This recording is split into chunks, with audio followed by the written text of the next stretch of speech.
Pour démocratiser l'outil informatique et l'accès à Internet, le Conseil général des Landes et l'Agence landaise pour l'informatique, l'ALPI, décident en 2000 de créer des AMI, des ateliers multiservices informatiques.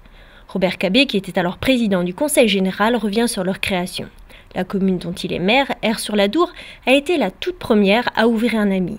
Alors comment est venue l'idée de créer un atelier multiservices informatique à Aire-sur-Adour? Bien, tout simplement, je pense que c'est le fruit de la création de la communauté de communes quelques années avant, première communauté de communes des Landes et d'Aquitaine. Et nous avons eu le souci de créer des services à la population. Et parmi ces services, il y avait la conjugaison à la fois de disposer d'un emploi jeune, parce que c'était le sujet de l'actualité à l'époque, et puis en même temps de lutter contre la fracture numérique. Et nous avons considéré que de participer à cet effort gouvernemental de création d'emplois jeunes et de participer à cette volonté politique forte de lutter contre la fracture numérique, il n'y avait rien de mieux que la création d'ateliers multiservices informatiques en plein cœur du centre-ville et d'accès, c'est important, totalement gratuit. Nous avons bien senti à l'époque que le Conseil général des Landes avait un rôle tout à fait particulier et c'est ce qui l'a conduit effectivement à doter chaque AMI dans le département d'un matériel performant et là aussi mis à disposition gratuite. Pour des petites villes comme la nôtre, comme Aire-sur-Adour, il y avait la volonté de capter l'intérêt de la jeunesse en centre-ville. Ensuite, c'était la période de l'arrivée d'Internet. Et donc, cet outil, cette nouvelle technologie, un certain nombre d'élus, aidés par leur directeur de service, avaient la volonté de montrer, de faire découvrir à la population. Et puis, il y avait enfin cette idée aussi de faire participer les demandeurs d'emploi, de leur permettre d'accéder à quelque chose de tout à fait essentiel pour eux. Il n'y a pas eu de grand débat, en fait, il n'y a pas eu d'opposition non plus. Au contraire, il y a eu une adhésion, je pense notamment au conseil communautaire, avec notamment pour les zones rurales, peut-être, on va le dire aujourd'hui, un certain scepticisme pour dire mais qu'est-ce que c'est, à quoi ça consiste, etc.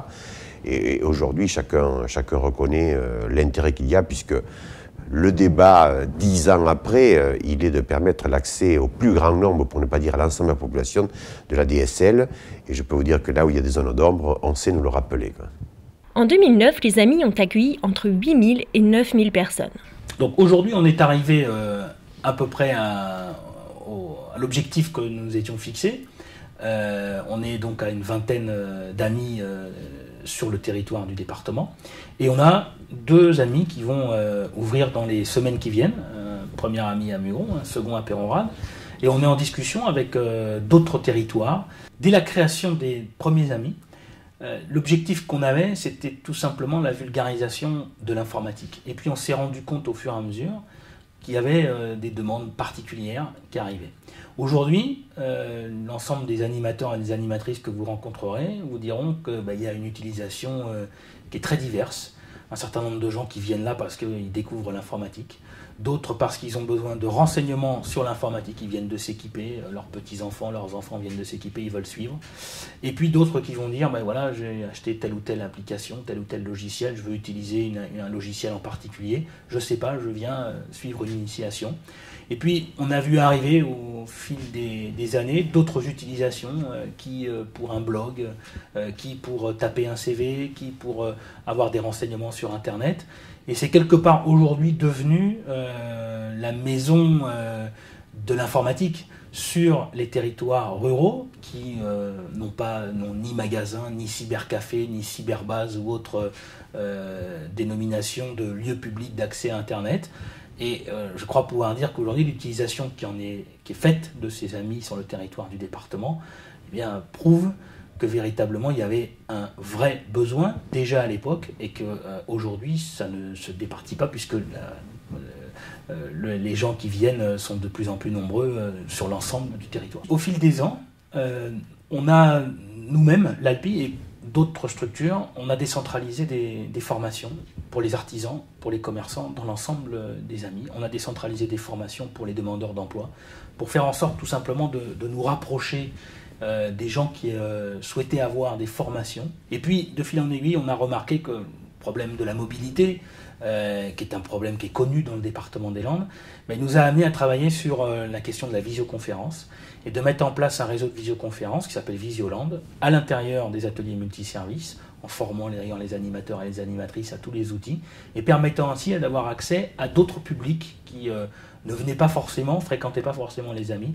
Je veux parler des entreprises, je veux parler du milieu culturel, du milieu de la formation professionnelle, et maintenant du milieu universitaire qui est en train de travailler avec nous pour mettre en place à distance des formations pour les étudiants.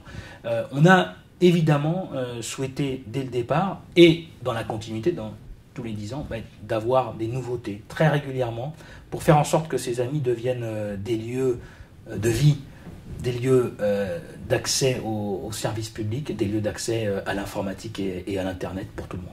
Aujourd'hui, 3/4 des foyers landais sont équipés en matériel informatique et 60% sont connectés à Internet. Pourtant, les amis sont loin d'avoir perdu leur utilité. Cette initiative qui a été prise maintenant il y a 10 ans, eh bien, elle rentre dans sa pleine efficacité simplement qu'aujourd'hui. C'est aujourd'hui qu'ils ont les fréquentations les plus importantes, parce qu'on a à peu près un foyer sur 2 qui est raccordé à Internet. Et donc les personnes aujourd'hui, elles sont passées aux usages et elles ont besoin de réellement utiliser leurs outils. Et donc c'est maintenant que leurs amis ont leur véritable efficacité. Et c'est tous les publics que l'on visait initialement que l'on trouve aujourd'hui dans les amis. C'est-à-dire aussi bien des tout petits que des adultes dans le cadre des formations professionnelles, que des aînés qui aujourd'hui ont besoin d'avoir des relations avec de leur famille qui est très loin ou qui veulent, à travers leur milieu associatif, participer de façon plus active.